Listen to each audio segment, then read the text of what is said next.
As a judge for this year's essay contest, what are you looking for? In other words, what makes a great essay to you? I think what I'm looking for is powerful writing. I look for passion and engagement in the written word. I mean, obviously an essay should be concise and precise and make clear points, but a good essay should help me care about the topic, should make me want to read till the end. I want the writer to convince me that I should really read till the end. So there's something about the magic of words that I think a good writer brings up in telling a story. And that may sound abstract, but I think I would say to the contestants, give it everything you have. Write about something you really care about and you want to convey something important about. So that's my 2 cents on what I'm looking for in a good essay. Well, clearly there's clarity of writing and quality of writing aside from clarity. I think a lot of people don't connect the points of the intellectual content of an essay to its effect on people's emotions. You don't change the world by giving people exclusively facts. You need to link that to their own passions. So somehow managing to do that, 500 words may seem like a small number. Abstracts for scientific papers tend to be between 250 and 350 words. And you can tell the whole story of an entire paper, of a study that may have taken you a decade in those 250 to 350 words. So you don't want to be redundant. You want to demonstrate to people that you have mastery of the topic. You don't want to just rehash what people have already said. And interestingly, I assume, knowing Carroll, it's intentional, but it says that you are to make recommendations, or the students are to make recommendations to inform. I found that very interesting. Global efforts to address complex, impending emergency based on the Rohingya refugee crisis, but it's to inform global efforts. So that to me suggests offering something new and some way of evaluating what it is that you're offering, either by providing context about why it seems plausible that what you're suggesting is going to work, but also putting together some system that monitors the effect. I'm going to be looking for students to tell me what they're going to be arguing right from the get-go, so I know what to look for, and I know that their evidence supports their argument, and I can read their evidence through the argument they put forward. I'm also going to be looking for them to tell a little bit of a story. So I think that sometimes an argument and a story can be seen as opposite things, but actually I think one of the signs of strong writing is when you weave together an argument with a story. So seeing both those together is one of those things as well that I'm looking for. And then also with that, looking for how students can look and listen, do like a really good job researching and research and read really widely and listen to the sources and what they have to say and tell the story that the sources are saying, as opposed to kind of having an idea and then cherry picking sources around that story that they think. So listening to the data and the sources rather than vice versa. I think the short answer is be yourself, but it's not only be yourself, it's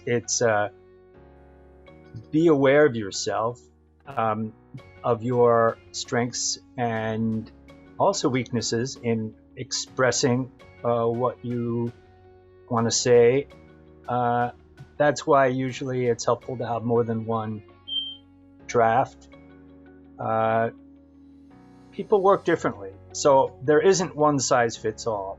But I think if you are aware of yourself, your understanding of both the subject and the words you're using, and also you adding in a little humor, adding in creativity, not overdoing it, but it is disarming because if someone's reading a lot of essays, a little humor goes a long way, or a little light touch goes a long way. When we're talking about things like genocide, it may not be appropriate, but there's different approaches to every subject. And I think, again, being yourself means take your own approach. It doesn't have to be the way someone else does it. Well, I think I really cannot comment on a great academic essay, but I can easily say what a good essay may look like. A good essay must be backed with a lot of data, with a lot of research, with a lot of evidence, and most of all, it must be backed by conviction. Unless the writers are into the topic, just skimming the surface won't do.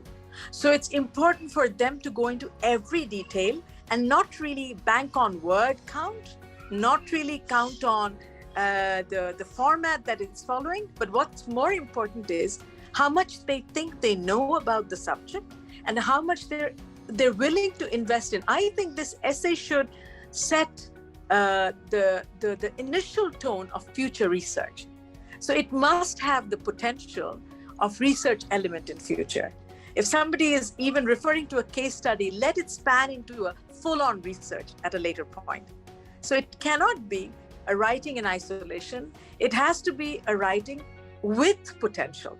So it has to have potential, it has to have faith, it has to have conviction, it must have data and evidence. And that's mostly what anyone would look for in a good essay.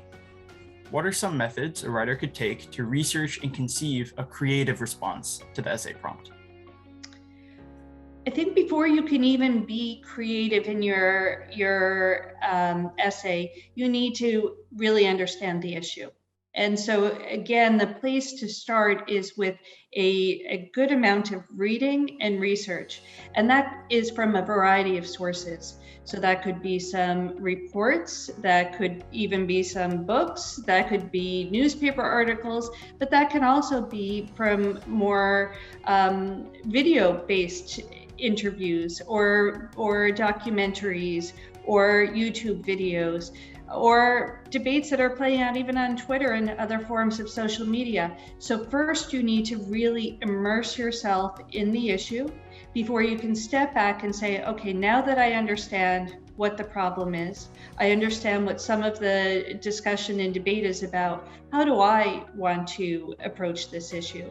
So before you can have a creative solution, you really need to deeply understand the issues. I would get input from people who I respected. And I'd get input from people who I think will be critical of what I have to say. And I'd get input from people who can recognize that somebody named Madeline Freed of her vintage is capable of coming up with profoundly important insights and solutions to problems that seem insoluble. Do a little reading, about the global refugee crisis. It's refugees, but also internally displaced. What is being done at the UN? What is being done elsewhere? Give yourself a background. It doesn't have to be a long preparation time. You could do that, well, let's say an hour even, and just feel like you're familiar with the problems. And then one aspect is, what do refugees themselves say? What do they want? Maybe Google some refugee organizations.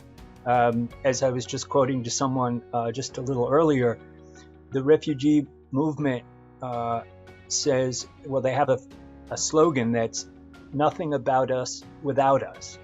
So that means that the refugee voice is really important. So how can you quote maybe a refugee in there? How can you get close to the refugee experience and not just talk about them?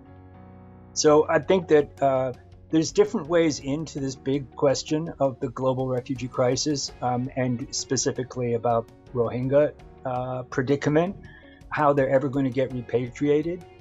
So you really need to kind of chew over it. And I can't tell you about what your approach will be, but it's really important. It's a really important issue, and our policymakers don't seem to be able to solve it, but we think they could if they tried a little harder. So maybe your essay will actually be a drop towards that river we need to flow towards justice. Yeah, I really hope that people will want to engage with this question. How might a writer structure their essay to build a more cohesive argument?